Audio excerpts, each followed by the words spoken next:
Otasansan rédíò and TV. A kí gbogbo ẹ̀yin lólùfẹ́ wa tẹ́ ń wò wá tẹ́ẹ̀dẹ̀ ń gbọ́ wa káàkiri àgbáláyé lórí ìkànnì wa ìkànnì yín Otasansan TV. Ojú tẹ́ fi ń wò wá kò ní fọ́, etí tẹ́ fi ń gbọ́ wa kò ní di láṣẹ Èdùmàrè.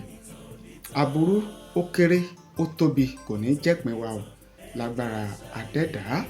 Ọwọ́ wa báyìí náà ni a fi gbàre ayé wa. Yorùbá ní ọwọ́ tó bá ṣẹ́gun sí níjọbẹ̀ rẹ̀ ẹni ẹlẹ́ni kò ní kéré iṣẹ́ tá a bá ṣe lágbára Èdùmàrè. Níbo là ń lọ kí la mú wá lórí ètò òye ọ̀rọ̀ fún tèmi. Lórí ọba Aresa Adu ti ìlú Aresa Adu, bàbá ti pariwo síta o. Wọ́n ti pariwo síta, wọ́n ti rọ ìjọba ìpínlẹ̀ Ọ̀yọ́ léyìí tí ẹnjìníà Olúwaṣèyí Mákindé tó ń tukọ̀ rẹ̀ gẹ́gẹ́ bí gómìnà pé kí gómìnà kí wọ́n gbé ọ̀rọ̀ àwọn wò, kí wọ́n dá sí ọ̀rọ̀ àwọn bí iléeṣẹ́ ìjọba ìbílẹ̀, iléeṣẹ́ tó ń rí sí ọ̀rọ̀ ìjọba ìbílẹ̀ àti oyè jíjẹ ní ìpínlẹ̀ Ọ̀yọ́ bí wọ́n ṣe kọ̀ láti san àwọn owó tó yẹ kí wọ́n san fún àwọn láti ọdún 2019 léyìí tí wọ́n kọ̀ tí wọ́n san. Kí wá ní ìjọba ìpínlẹ̀ Ọ̀yọ́ kí ni wọ́n sọ lórí ẹ̀bẹ̀ tí ọba aláyé náà tí ó ń bẹ ìpínlẹ̀ Ọ̀yọ́. A mú wá fún yín, a mẹ́nubà lórí ètò fún tèmi. Bákan náà àwọn ìgbìmọ̀ Central Council of Ibadan Indigenes, àwọn ọmọ bíbí ìlú Ìbàdàn, wọ́n ti ń ṣe ìmúrasílẹ̀ kùkù kẹ̀kẹ́ fún Ìbàdàn Cultural Festival tọdún 2024 èyí tí ó máa wáyé tó sì máa lágbára. Níbo ni nǹkan dé dúró? Kí ni tuntun tó súyọ lórí ìmúrasílẹ̀ Ìbàdàn Cultural Festival? A mẹ́nubà lórí ètò yìí. Bákan náà ìṣẹ̀lẹ̀ ìjínigbé èyí tí ó wáyé ní ìjọba ìbílẹ̀ Imbo ní ìpínlẹ̀ Akwa Ibom léyìí tí àwọn agbébọn tẹ́nìkò tí ì mọ̀ wọ́n tí wọ́n jí ọba aláyé kan gbé níjọba ìbílẹ̀ Imbo nípínlẹ̀ Akwa. Báwo ló ṣe ṣẹlẹ̀? Báwo ló ṣe lọ? Níbo ni nǹkan dé dúró? Kí ni tuntun tí iléeṣẹ́ ọlọ́pàá sọ lórí ìṣẹ̀lẹ̀ ìjínigbé náà? A mú wá fún yín, a mẹ́nubà lórí ètò yìí ní àṣálẹ́ ti tèmi àti àwọn ọ̀rọ̀ míì tó súyọ gẹ́gẹ́ bí ó sì jáde nínú ìwé ìròyìn ojoojúmọ́ ilé wa. A mẹ́nubà lórí ètò yìí tí a sì ṣe àtúpalẹ̀ rẹ̀ tẹ̀yin ọ̀jọ̀gbọ́n, ẹ̀yin onímọ̀, ẹ̀yin olóye tẹ́sí bá ní fi làákàyè ẹ bá ní fòye ṣàgbéyẹ̀wò rẹ̀.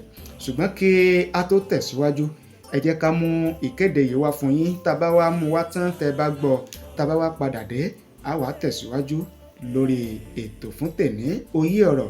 Ẹ má ti lọ, a sì wà lórí ètò. Otasansan Media àtúntìdé o. Níbikíbi nígbàkúgbà iṣẹ́ wa o. Ó kárí ayé. Otasansan Media, ilé-iṣẹ́ tí Èdùmàrè gbé kalẹ̀ fún gbogbo ẹni ó fẹ́ ṣe ayẹyẹ bíi wedding, birthday, funeral, coronation, anniversary, concert, product launch àti bẹ́ẹ̀ bẹ́ẹ̀ lọ. Àwọn irinṣẹ́ wa kọjá bẹ́ẹ̀. Professional camera wa mú sánsan, lightning wa mọ́lẹ̀ kedere, sound wa já tòròtò, drone camera wa wúni lórí, editing wa ò lẹ́gbẹ́, finishing wa kọjá bẹ́ẹ̀. Bẹ́ẹ̀ làwọn òṣìṣẹ́ wa kọ́ṣẹ́mọṣẹ́ pẹ̀lú ìrírí bá a ṣe gbé kámẹ́rà yáǹgù lóríṣiríṣi. Kódà bẹ́ẹ̀ fẹ́ ṣe documentary, ẹ pè wá kábàáyé gbé kalẹ̀ lára ọ̀tọ̀ pẹ̀lú owó tí ò gún pa. Àtúnbáni ṣe MC lóde ayẹyẹ gbogbo. Ẹ pè wá sójú òpó 07063291779. Iléeṣẹ́ wa wà ní nọ́mbà 13 Ọlágòkè Àkànó Street, Àbáyọ̀mí Ìwó Road, Ìbàdàn. Otasansan Media lẹ́bẹ̀kẹ́bẹ̀. Káàbọ̀ padà sórí ètò òye ọ̀rọ̀ lórí ìkànnì Otasansan TV. Orúkọ tèmi ò yípadà o, Tajudeen olówó òkèrè lórúkọ tèmi. Ìnàjọ ẹ̀kàn tí bọdẹ lẹ́rù ní gbogbo ìgbà. Ẹ̀ṣọ́ kò yí ni mí, Ìkòyí ẹ̀ṣọ́ nílé bàbá tó bí mi lọ́mọ. Gẹ́gẹ́ bí a ti mú wá ní kókó níbẹ̀rẹ̀ ètò lórí ọ̀rọ̀ ọba Aresa Adu ti ìlú Aresa Adu. ó jẹ́ nǹkan tí ó ń ya àwọn èèyàn lẹ́nu tó sì ń ṣe àwọn èèyàn ní kàyéfì wípé kí ló lè ṣẹlẹ̀ tí ìjọba tí yóò fi kùnà tàbí tí yóò fi kọ̀ ìjà sọ́ba yẹn tí yóò fi kọ̀ láti san àwọn owó àjẹmọ́nú, owó tó yẹ, owó tó tọ́ fún ọba aláyé kan láti ọdún 2019. Àwọn èèyàn wá wò pé kí ló lè ṣẹlẹ̀, kí ló lè dé, kí ló lè fà á. Ṣùgbọ́n ọba Aresa Adu ti ìlú Aresa Adu, kábíyèsí ti jáde, wọ́n ti sọ̀rọ̀, wọ́n ti ké gbàjarè sí ìjọba ìpínlẹ̀ Ọ̀yọ́ léyìí tí gómìnà Olúwaṣèyí Mákindé tó ń tukọ̀ rẹ̀ gẹ́gẹ́ bí gómìnà láti bá wọn pàṣẹ kí wọ́n lo gbogbo agbára wọn gẹ́gẹ́ bí gómìnà fún iléeṣẹ́ tó ń rí sí ọ̀rọ̀ oyè jíjẹ àti ìjọba ìbílẹ̀ nípínlẹ̀ Ọ̀yọ́ láti pàṣẹ fún wọn kí wọ́n san àwọn owó àjẹmọ́nú tó yẹ kí wọ́n san fún àwọn láti ọdún 2019 tí wọ́n sì kọ̀ tí wọ́n san. Kábíyèsí ṣàlàyé, ilẹ̀ kún, àwọn oníròyìn náà sì gbé torí pé kábíyèsí mọ̀ọ́mọ̀ lọ bá àwọn oníròyìn láti ké gbàjarè láti pariwo síta fún wọn ni. Báwo wá ni ìwé ìròyìn ṣe gbé, báwo ni ìwé ìròyìn ṣe kọ? Afẹ́kẹ́ farabalẹ̀ kẹ́ jẹ́ ká mú wá fún yín. Tí a bá wá mú wá fún yín tán, a wá ṣe àtúpalẹ̀ rẹ̀ dáadáa tẹ́yìn ọ̀jọ̀gbọ́n, ẹ̀yin onímọ̀, ẹ̀yin olóye tẹ́ẹ̀bà ní fìlà káyè ṣàgbéyẹ̀wò rẹ̀. Net King in Oyo State, Aresa Adu of Aresa Adu, His Royal Majesty Ọba Abraham Ọláfimíhàn Adéyẹyè Oyèrìndé has appealed to Governor Seyi Makinde to prevail on the Ministry of Chieftaincy and Local Government Affairs to release his salary and entitlement as a first-class monarch. The king said since his appointment on May 24, 2019, and instrument of office given to him, the Ministry of Local Government has refused to recognize him and pay all his entitlements. When speaking with newsmen at the NUJ Oyo State Council, Iyaganku, Ibadan, Ọba Oyèrìndé, who was represented by Mr. Stephen Tajudeen Adekunle Raji, wonder why the local government refused to respect the state government, which has approved his appointment as the Aresa Adu in Surulere local government area of the state. He said, and I quote, "It has come to light that a senior government officials surreptitious roles have unduly interfered with the necessary recognition being accorded the Oba and payment of his entitlements. Initially, it was thought that the crisis brewed because of the transition of government from one party to another, but the government has demonstrated beyond reasonable doubt that partisanship does not influence its decisions on matters of public interest. In several letters, including the ones dated May 4, 2020 and May 17, 2021, Ọba Ọláfimíhàn raised serious concern about the unjust withholding of recognition and payment of his entitlements, despite multiple court judgments delivered in his favor. Many of these letters were not allowed to get to the table of the governor, and the only one that got his attention was promptly treated with a clear directive that the issue be promptly investigated. This directive has not been carried out to date. He also alluded to legal advice by the Commissioner of Justice in the state that the entitlement should be paid, but was allegedly ignored. The Attorney General and Commissioner for Justice has issued 3 legal advice recommending the immediate payment of the entitlement of the Aresa Adu of Aresa Adu and according him recognition as an Oba. Yet there has been no compliance from the Ministry of Local Government and Chieftaincy Matters. The current Aresa Adu of Aresa Adu from Osunbiyi ruling house was appointed on May 24, 2019 and given instrument of office in obedience to a court of appeal judgment in 2015 in appeal number CA/1/291/2002 after legal advice was issued by the Ministry of Justice to the Ministry of Local Government has since not recognized nor paid the entitlements, even after several letters demanding the entitlements.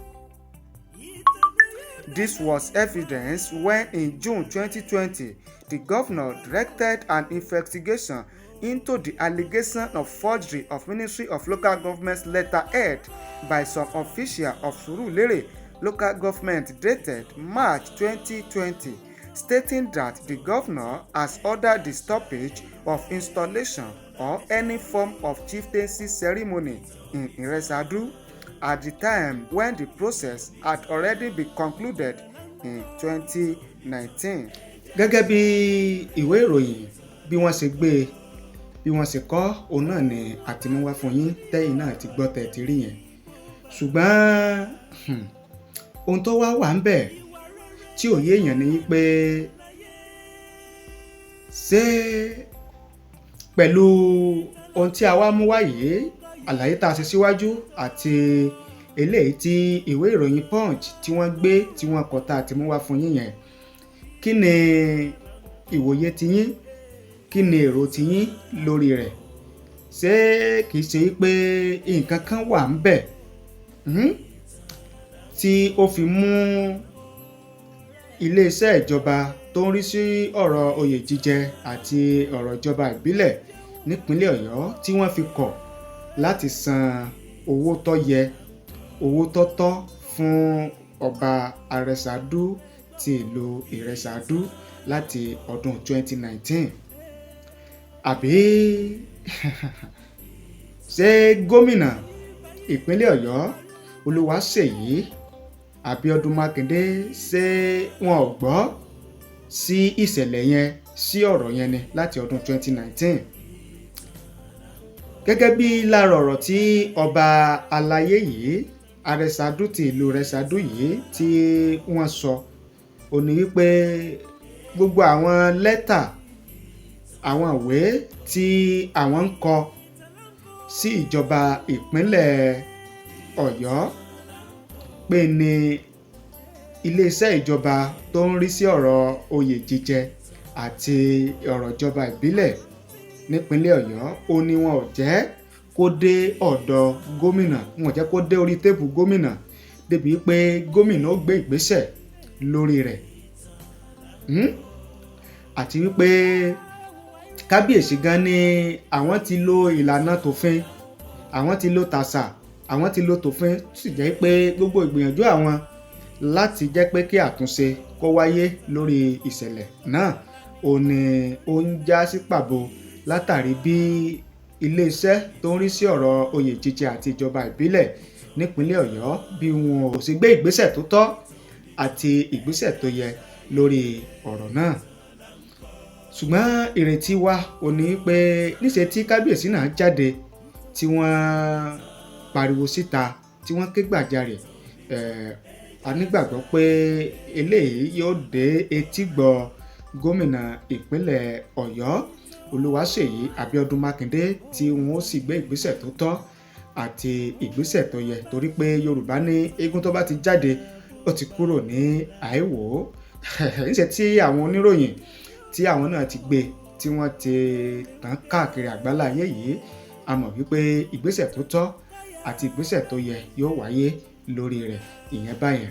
Gẹ́gẹ́ bí a ṣe gbọ́ bó ṣe jáde nínú ìwé ìròyìn ní nǹkan bíi aago 9 àárọ̀ ọjọ́ Saturday ó ní ìròyìn jáde wípé àwọn ajínigbowó ni wọ́n ya bọ ìjọba ìbílẹ̀ Imbo ní ìpínlẹ̀ Akwa Ibom tí wọ́n sì ya bo ààfin ọba aláyé kan léyìí tí wọ́n sì gbé ọba aláyé náà sá lọ títí di àsìkò tí àwọn oníròyìn tí wọ́n kó ròyìn wọn jọ.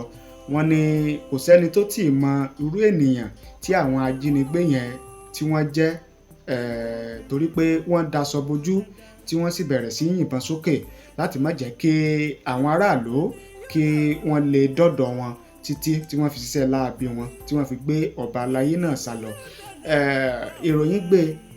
Ìròyìn kọ kí ni ẹ̀ṣẹ̀ ọba aláyé náà tí àwọn ajínigbé yìí tí wọ́n fi ya wọ ìlú yẹn tí wọ́n fi gbé sá lọ.